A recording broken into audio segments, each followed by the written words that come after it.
Tim Tobin. All right, and why are you having, are you having fun on the historic Everett home tour? Yeah, we're enjoying it. We live in a neighborhood here, and we live in a 100-year-old house ourselves, so we're just kind of checking out the historic neighborhood and seeing what else is around that's of interest. Great. What have you found most interesting about the Hartley Mansion here itself?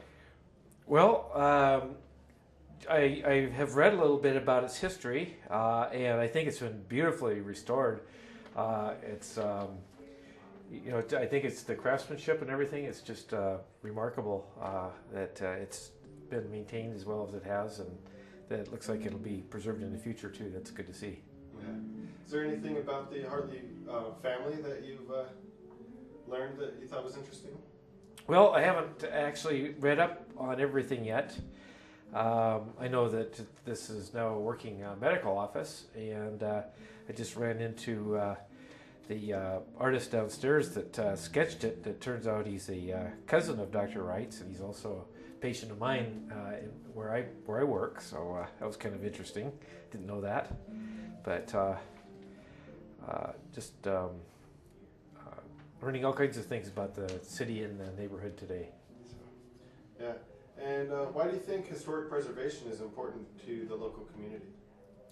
Well, it's our heritage, and I am a native of at least the Seattle area, Puget Sound area, and my mom and dad still live in Seattle, where my dad grew up. He was born in 1915, so I feel like a connection with this particular part of the country, and I like to see our heritage preserved, and I think this is a good example of it, and I'm glad to see all the people out here today supporting this too.